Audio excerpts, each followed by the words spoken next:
Hi everyone, welcome to Atrium. I'd like to start off by acknowledging the traditional owners of the land, the Uyghur and Ojibwe people, and pay respect to their elders, past, present, and emerging. This is the first solo exhibition that Barrios has with us, although I've known Carlos for probably a very long time.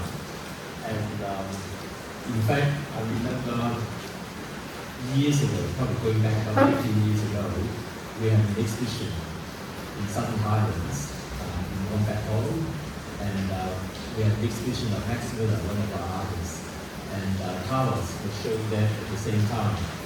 And I remember one of my clients came up to me and said, "Simon, I'd like to buy this Carlos work." I said, "I actually don't represent Carlos." Talk to him directly. And so here we are, finally, we're representing him. So after 15 years. And so Carlos came from El Salvador, but he's been here since 1999. Is that correct? 1990. Oh my God! Yes, time flies. Time flies. FIFA World Cup. FIFA World Cup. Yeah. And so, to understand a little bit more about his art practice, we are very fortunate to have Eleane Eguia. So she's a podcaster and a journalist, and she's good friends of Carlos for a very long time. So I'd like you to welcome both of them, and we're going to enjoy a very interesting talk. So thank you. Thank you so much. First of all, thank you so much for inviting me, and to you, Carlos, because you chose me to do this in front of everyone. I was a little bit stressed, but happy to do it because when you are surrounded of talented people, everything goes flowing, and then things are happening, and I love that connections are starting to grow, and this is what we love for the people that we appreciate art. When we have those kind of connections that inspire us in life, and also create that spirit that we need on these times. So thank you so much for inviting me on this. And first of all, you came from, you are in Gold Coast, you live in Gold Coast at the moment, and you just arrived today. So I guess I hope it's a good sign of the rain outside, because normally it's abundance. So how are you today? Thank you. Again, thank you, sir. It's an honor to be here in the gallery. Thank you, everybody, family, friends, fellow artists, many artists here. My respect to you guys. And to the universe for delivering us this rain, and we needed some more. We've been having so much rain in the Gold Coast, and I'm glad some of it came with me. And I need a little dry space over there. Yes, sorry, what was the question? How are you? If you can tell us a little bit about this presentation. Yes, my practice is kind of spontaneous map making of ideas. It's very organic, I approach the paintings like they evolve by themselves. It's like an observation of emotions sometimes, visualization of places that perhaps they are only in the imagination, or they can be also doorways to spiritual places. I hope they are good ones. I don't have any intentions to deliver any, or to open doors to that places that I have glimpsed them in my past too. I think these days they are more like a celebration of space, of people, of animals, even sometimes of beauty. I think sometimes I don't have control. My brain doesn't try to control, rationalize.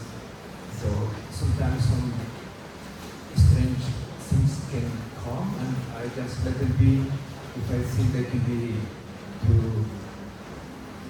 motion for body influence. I get rid of them, transform them like a bit of the alchemy with color, like we were cooking, covering and start again, scratching, keep one line. Yes, I think it's,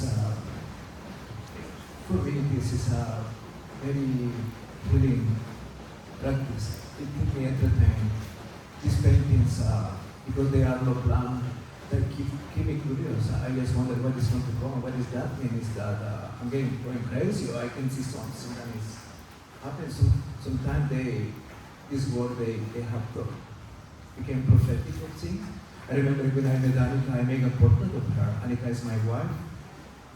She's a very talented architect, an artist, wonderful human being. She's my rock, my muse. When I met her, I made a portrait, and in that portrait, actually, our two kids came into that portrait. And it's only later on when they have arrived and realized, wow, look, our kids. What I did, I made her figure, doing some chakra meditation, and I put all these angels around, like a, big circle, and where her hands were the faces of the two angels. Under her hands, they were the faces of our current kids. And eventually I understood that they were all the possibilities that she had to deliver babies in this world, and because she has chosen to be with me, that was like the line of her and me together was this to give. So sometimes the art can deliver some glimpses of the future or the past.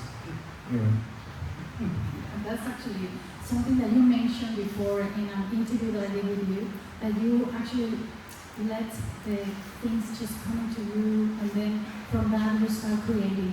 But this is something that I guess me as everyone, we want to know, how do you connect with that inspiration? Like, is there any special ritual or thing that you do before starting to create? Cup of coffee. Play with the dogs. I see, like, we wake up very early over there in the country, so we wake up with the light, and the animals are jumping, the cats are scratching the door, the chickens want to get out, and the dog. So just make a cup of coffee, play with the dogs, and sometimes if it's in some good game, watch a bit of the football highlights, and then it's time to go into the studio and whatever, like you can put around, it's many spaces in there, paper with the ink, paper with acrylics, linen with the walls, clay, rocks, and you just have to go around and start to make something. I think the more simple thing sometimes is just to pick up the sumi, the brush, and just throw some ink, just start the day and get loose. And from there, you just dwell around, not with much to think, just put sometimes some words, I love words. Sometimes some Latin music, and just go with the day, feel the curiosity. I think the inspiration is everywhere, and I just want to,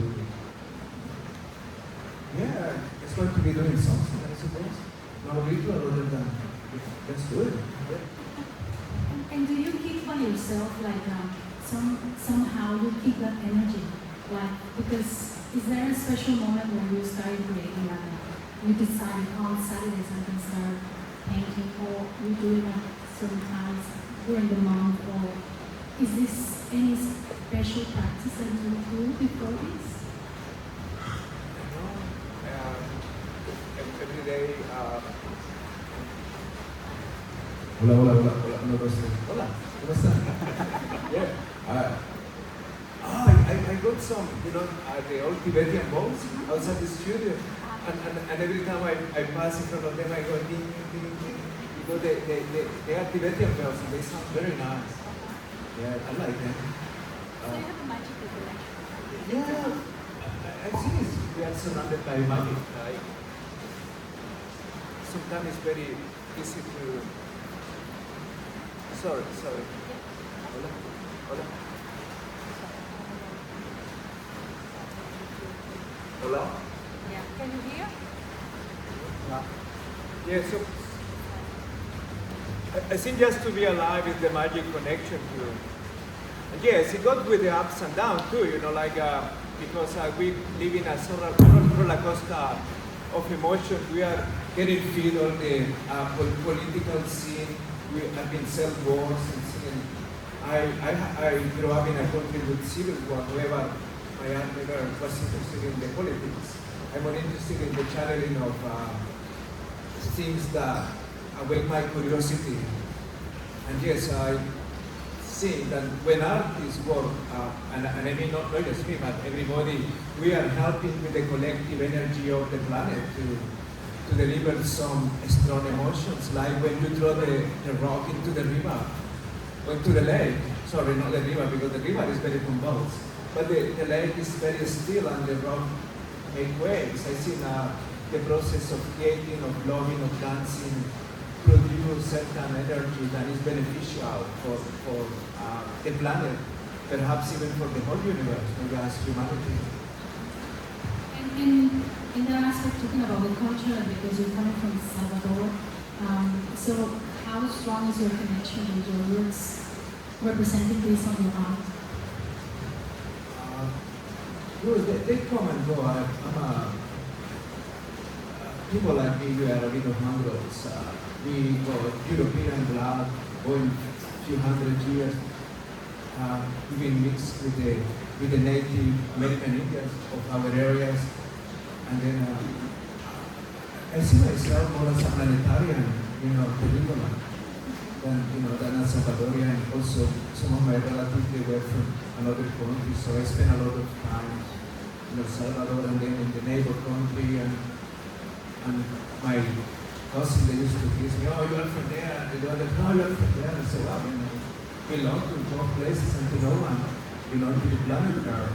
So, like, I think the transition to come to Australia was basically in that situation. And yes, you adopt elements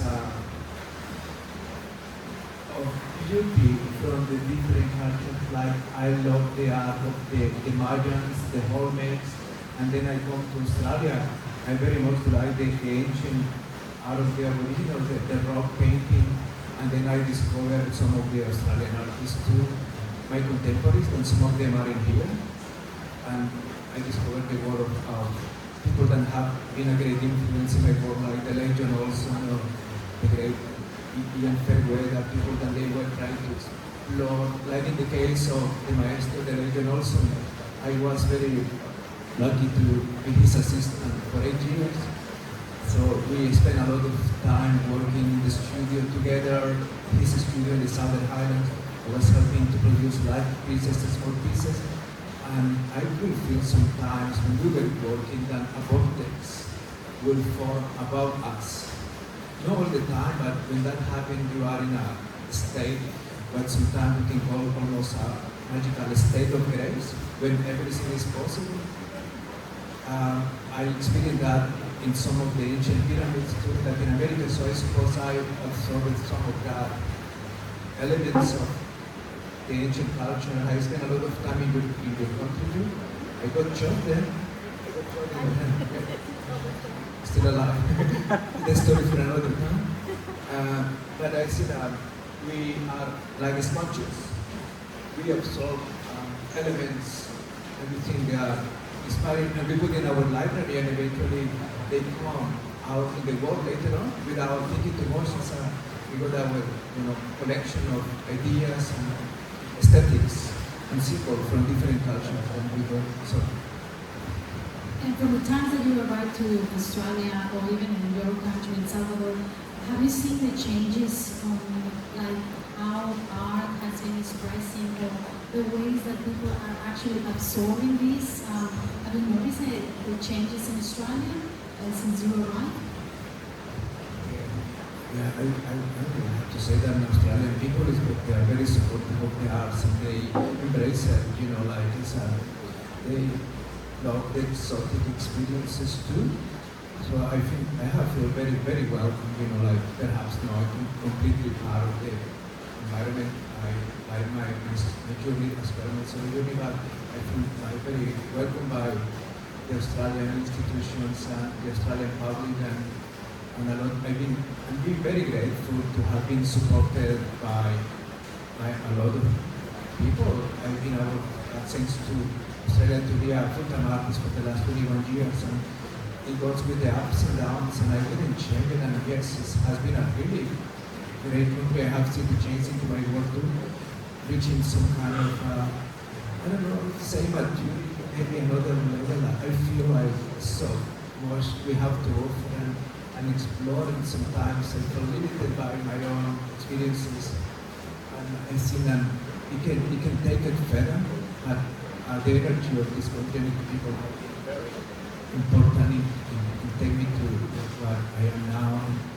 And my art has become a mixture of Latin and Australian somehow, not without his restrictions or limitations, and I have not tried to define it or to think about it, but it has come because I'm breathing the air in here, and I have breathed and exist somewhere else too.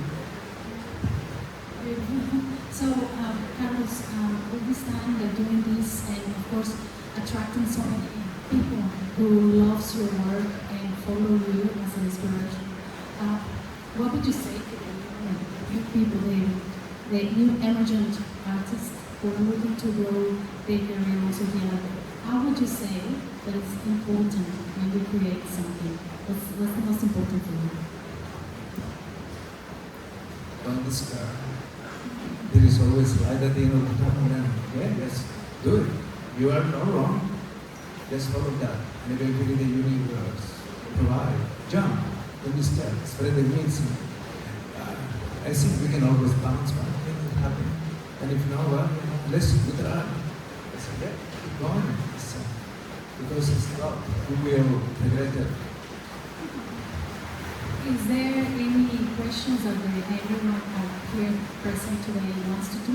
Anything that would you like to know about Carlos and their art or the way that he creates? Yes? Well, not really. I've been running Carlos for a long time. And so I look at a number of places I've done that we really treasure. And it's just great to know. I think this is a beautiful exhibition. And great space. It is the Beautiful place. So we have another question. No, I don't have a question, but I just want to speak a little bit about Carlos. I met Carlos through my cousin here, friend, when he arrived in Australia, and he was just like a young man like all of us. And I must say that I never saw that, well, I knew the talent that you had until recently. I thought you were just like a normal person, like you know, do a 9-to-5 job. Anyway, 9-to-5 job. But you know, you've come through all that normal expectancy of us to become like a person that works, you know, any sort of 9-to-5 job, to someone who can create such beautiful pieces. That I think it's a real. I'd like to commend you, you know, like, you know, for your efforts, you know, like, I'm impressed, put it that way. Oh, thank so well you, done. man. Yeah, like I said. Thank you. Yeah, when a friend goes, Carlos is a really good painter. I said, what are you talking about? I know Carlos when he was this young, and here you are, so well done. You know, it's Okay, this is very interesting because we know through Freddie, my poet friend, and he's actually a very good artist. Would you like to tell us any of your poetry? I read the most beautiful poetry about the most wonderful thing in the universe, the beautiful female energy, the love, and we have such an honor for the hair. anyway. Yeah, thank you very much. Se está muriendo el micrófono, pero Yeah. está bien. Anyway, keep going. Thank you.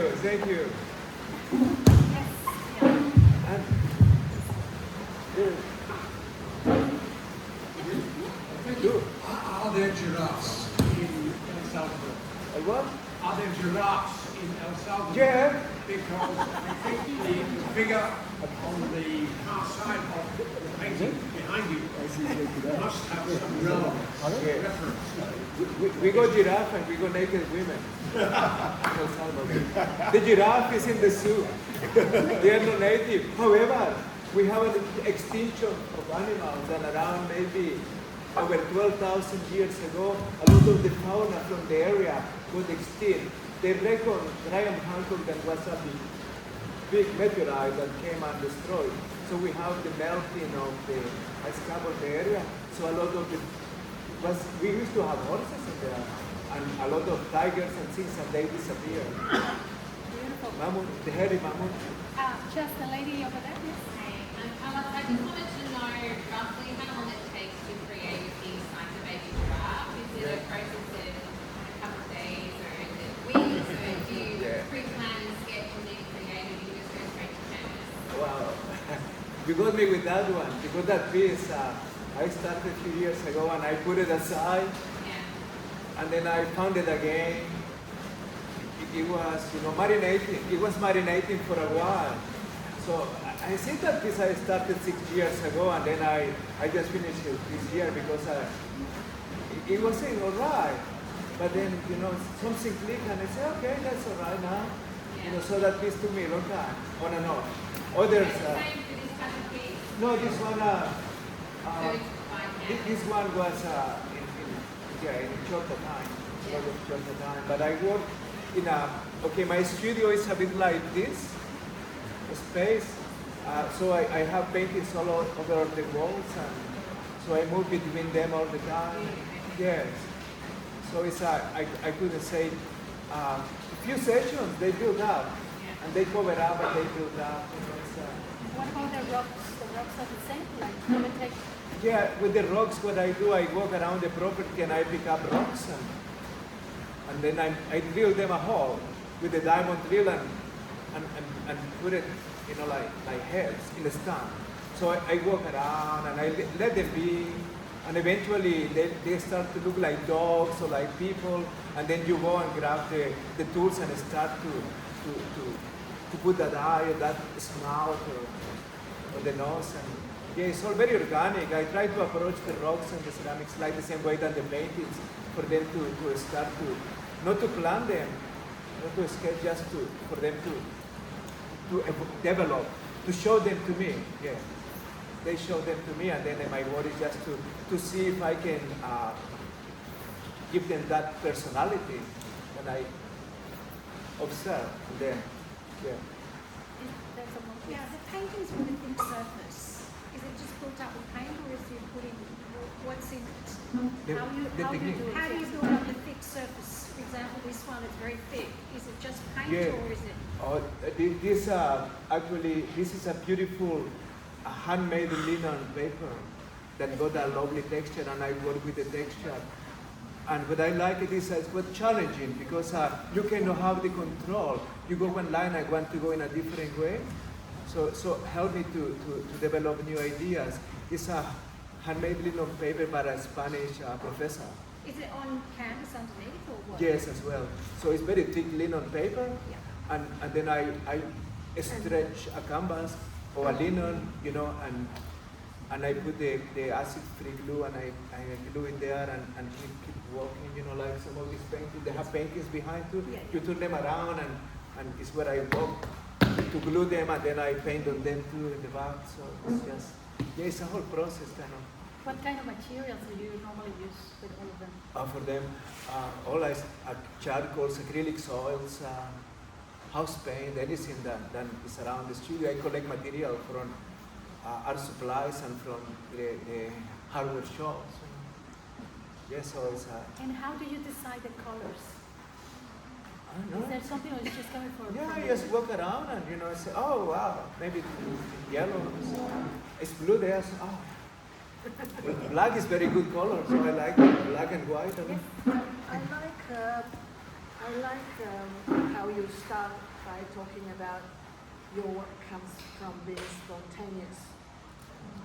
That you don't plan, you walk around and suddenly it says some blue here and a line appears. And then my first impression when I come into this room, it reminds me of Ian Fairweather work. When you Yeah, said big that influence. was one of your heroes. Yeah. But at the same time, when you talk about your ancestors, South America, the paintings are full of people and of stories. There are little figures, children playing. Some of those paintings remind me of the work of Vitek's famous painter, what's his name? I forgot now. The French, the Russian, Chagall. I mean, straight from Chagall, those images. But also there are some painters, there's a whole group of people that do a lot of paintings of people. And it's almost like mythical stories. And you start painting, and I guess you're full of stories, because they are stories. Each painting is a story. Even the small one, the portraits down there, very sweet. Stories, they're full. And like we're Australians, we're full of stories from different cultures. This is who I am. I am made of all these stories. Like each of them is a portrait of who you are in some way. There's Some a mystery, portraits. huh? Yeah, I wanted to ask you to tell me what was in Ian Fairweather's, because one of the things that, as Australians living in Australia, there are some people that just relate to some European thing and try to do some amazing stuff because somebody's famous. But there is the tradition, there is a root that you seem to be following because it echoes Ian Fairweather's work. I like his work a lot because the freedom and remind me of when I was a child walking into the ancient pyramids, temples, and you will pick up a piece of broken ceramic from a pot that perhaps has been made 3,000 years ago, and still you have some of the paint and the lines. And it's like you pick up a Fairweather paint because the colors and the edge, and and became something semi-figurative abstraction because you start to see things in the art that perhaps is what the potter's intention was to paint, but because it's broken and weathered by the time, you can have your own history expressed, or the material is communicating with you. I remember when I was around 5 years old, and I went to my dad to some ancient place, and it was all broken in pieces, and I picked up a rock that have some carvings, and this I keep for around 2 years. I don't know what happened to that rock, but I used to observe that rock with a lot of intensity for a kid, many times a day, and sometimes I could feel like the carving, they were moving in a different way and changing into lines. I experienced that when I went to places in Mexico, like Chichen Itza or Xmal, and I spent some time in the ancient Mayan temples, just observing the humidity and marks on the walls. The stucco has already fallen, and the original painting has gone, but there were marks of humidity. And then in one moment, it's like you start to have visions. They see what's like watching a movie screen, things moving and happening, and like, as you're speaking, yeah. you're looking like a figure. You're exactly the same size as the figures in there. It's like the figures in the like line. the giraffe. You're part of it. And you're the same colors. It's amazing because it's like painting alive. That shows the connection that he has with the art and the way that he... Yeah, but it's something very interesting about paintings. I remember many years ago, around 25 years ago, I have a series of paintings, and a family have these paintings in the house.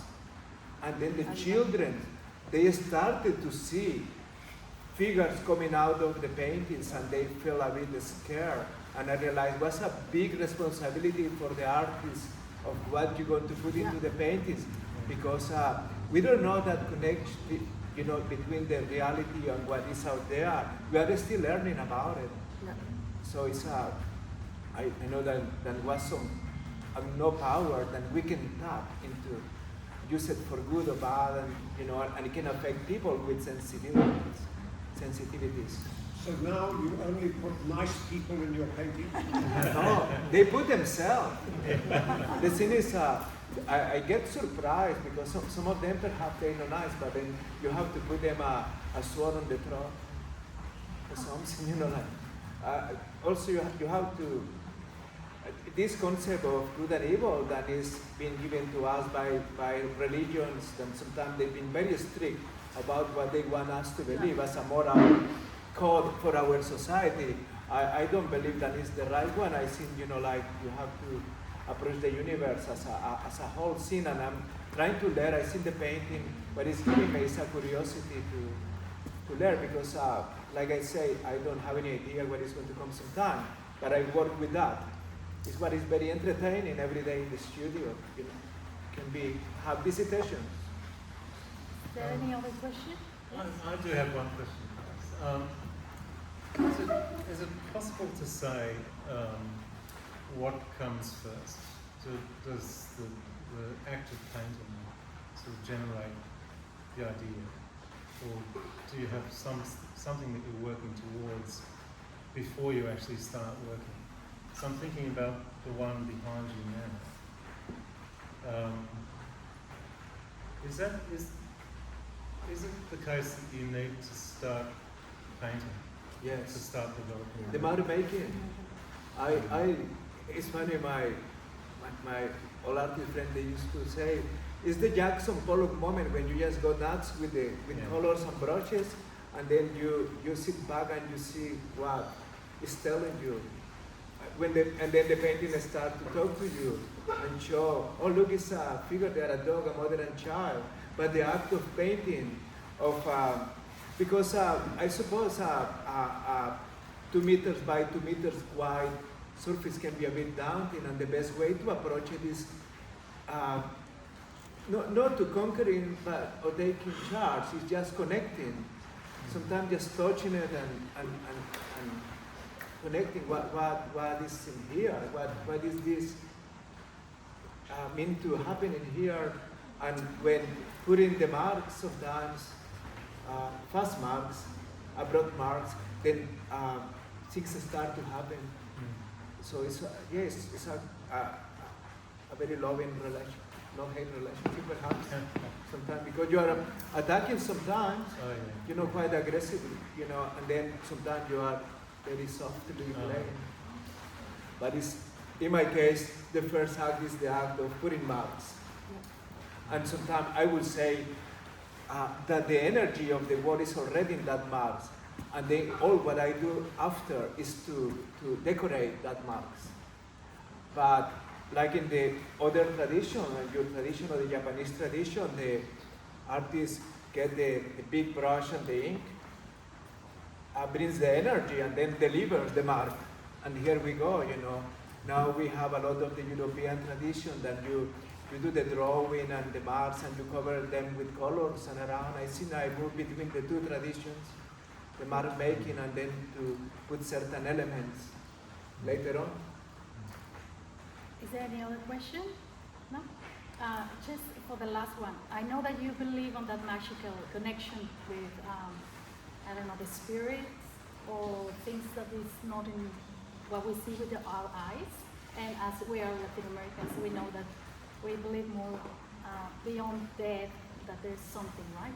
And we can see that you have in some of your painters, these like magical characters. We can see some inspiration. Do you have any kind of superstition that you actually don't like?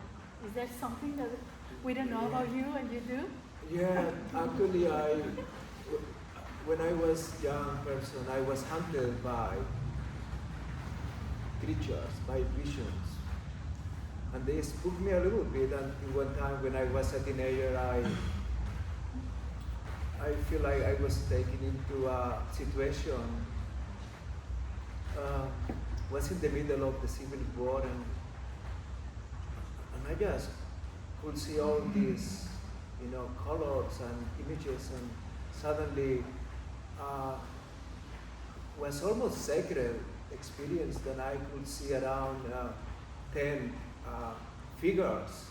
I was like transported and I see these 10 figures dressing white, and it's like you have moved about something. and I freaked out a bit. And then I was sent back, and they said, "Want to be all right?" I sent back. It's almost the time that I got shot in Mexico, when I was fighting some robbers, and they have guns, and they shot me in the head. I got them too, a stupid boy. And in that moment, I didn't lose consciousness, but I was in a magic pyramid on the top of a volcano, and in that moment the air became very, very thick, and I could see the grass spinning around and moving, and I could feel like something said to me, "Don't worry, it's going to be just a scratch." And it's all what it is, a scratch in here and in here. And there is something out there, and I don't have the understanding. I have glimpses, and they freaked me when I was young. That my grandmother, then she was a very spiritual person. She tried to help me to block it because they wouldn't let me sleep at night. And then I suppose eventually it came through my painting.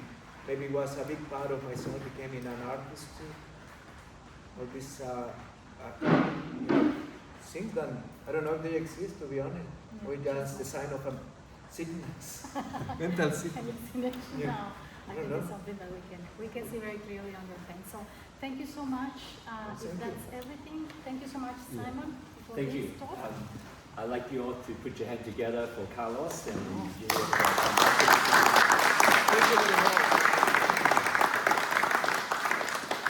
continue to have private conversations with them. And today is the last day of the exhibition, so if you're interested to acquire any works, feel free to talk to me, and you can take it with you straight away, and we can have it delivered to you. Thank you. Thank you, Simon. Yeah, thank you. Thank you. Enjoy this. He's going to see the FIFA World Cup. Yeah, it'll be good. It'll be good. Thank you. Thank you. Thank you, everybody, guys. Thank you. Love you. Thank you.